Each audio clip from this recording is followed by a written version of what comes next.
Now available in paperback and e-readers, All About Nikki, A Fabulous First Season.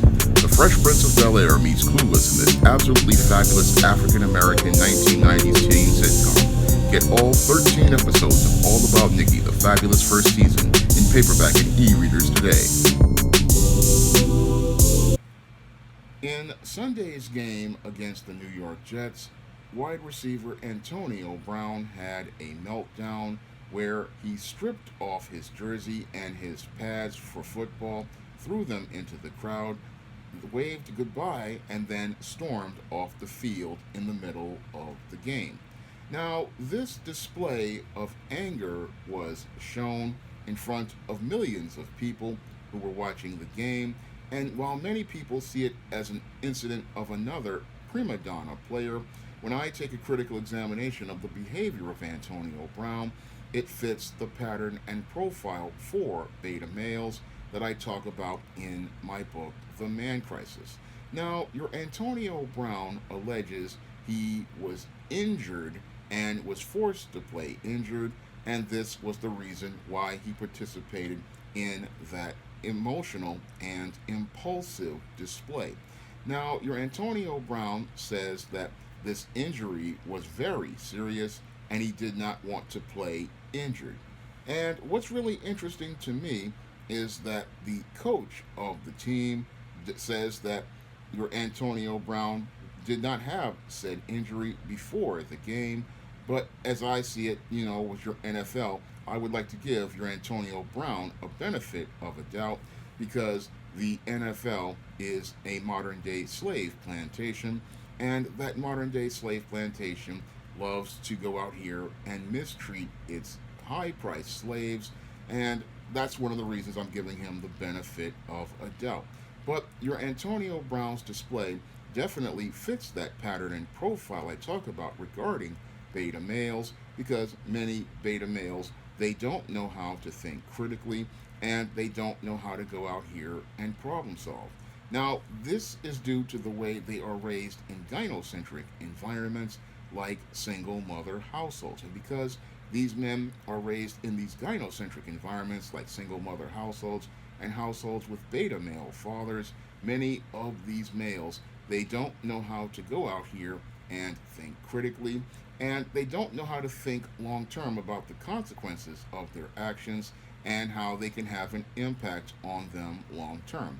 Now, many of your beta males, because they are taught how to feel and not think, they go out here and act on their feelings impulsively, and because they act on their feelings impulsively, they never really think about how these behaviors impact them long term. Now, whenever you go out here and pressure a beta male, a lot of times these beta males will get frustrated. A lot of times these beta males will get angry. They will simmer and boil in anger, and then what they will do is explode in this rage. And as they're exploding in this rage, what they will do is act impulsively without ever thinking about the consequences of their actions on themselves or on their team. And that's what happened here with Antonio Brown.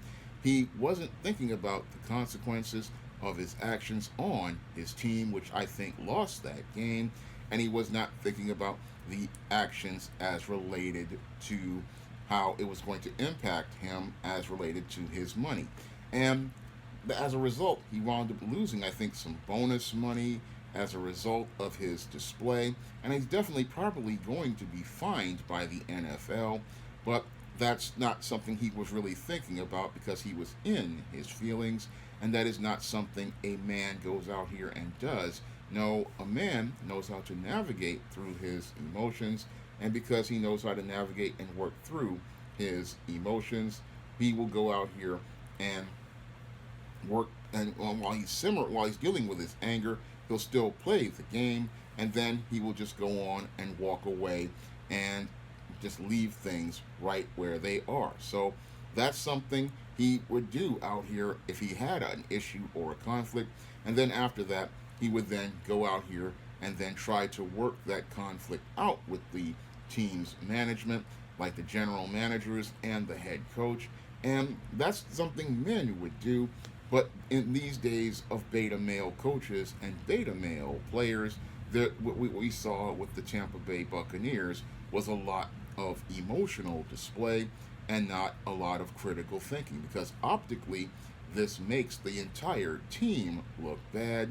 And the emotional display from the coach, which said, oh, Antonio Brown is no longer part of this team, that what didn't really add to anything constructive as related to the situation. So I saw on both sides where both sides were acting emotionally and on impulse. And again, optically, this does not make the Tampa Bay Buccaneers look like a consummate and professional team. No, it makes the team look disorganized and dysfunctional. And if the Tampa Bay Buccaneers are in a playoff race, that's not a place you want to be. You don't want to be in a place where you're in a situation where everybody is going back and forth with each other, because that's something that would go out here and make you look weak in the game, and make it where you're not able to compete, especially in a critical period like the playoffs. You would want your team to be in a very solid place so that they could go out here and be able to compete, especially in a competitive division.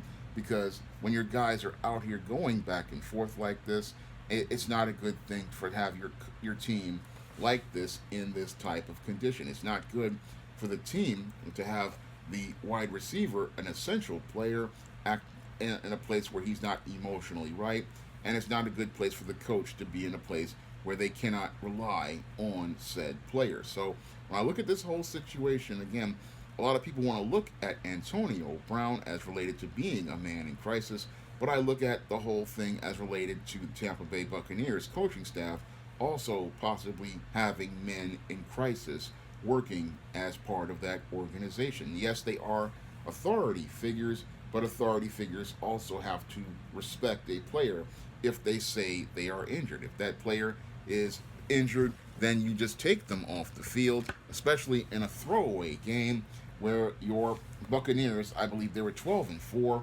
so just take Antonio Brown out the game and then run one of your other players, because this game really has no meaning, because you're just trying to, at this point, get your team 100%, and then you can address his issues before you go to that playoff game. But nobody here was thinking, everybody was feeling, and they were trying to make it look like, oh, Antonio Brown is no longer a part of the team. But that really, again, optically makes them look bad as a team. So when I look at the whole Antonio Brown situation, it's, again, one that shows us how men in crisis can become extremely dysfunctional and work against their own best interests. Antonio Brown wound up losing a lot of money, and he wound up possibly being kicked off the team, possibly because he's still on the roster. But the whole thing is that the team also lost, because optically it doesn't look like the team is ready for the playoffs, and that could possibly lead to them winding up getting eliminated, even if they had Tom Brady, because other teams are looking at this team's inability to work together, and they're seeing opportunities for themselves. I mean, that's something that nobody's really thinking about as related to the big picture. With Antonio Brown's emotional display, it really puts a fracture in what was considered to be an unbeatable Super Bowl championship team.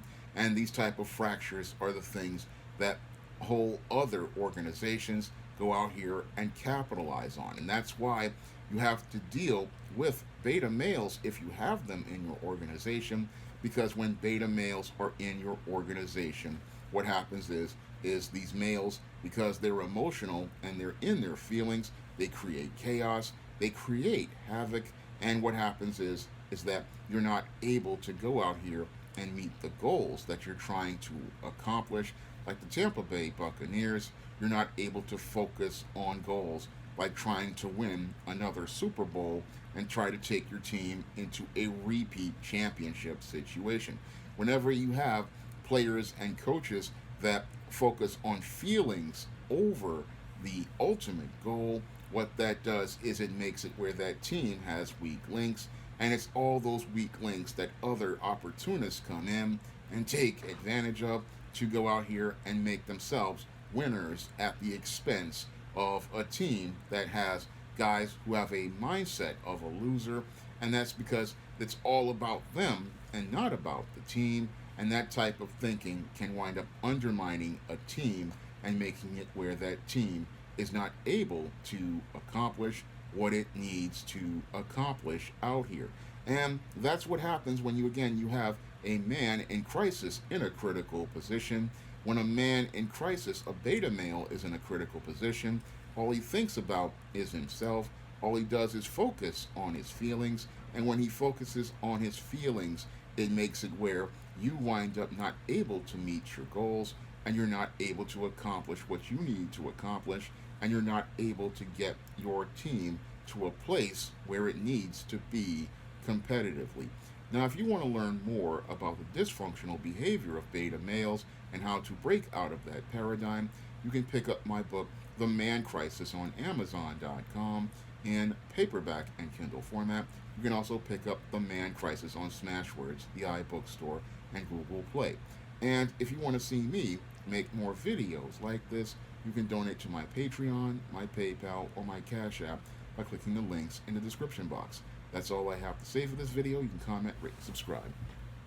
Now available in paperback and Kindle Unlimited, The Man Crisis. Learn why so many men are struggling to find their way in an increasingly gynocentric world in The Man Crisis. Get your copy of The Man Crisis in paperback and Kindle Unlimited today.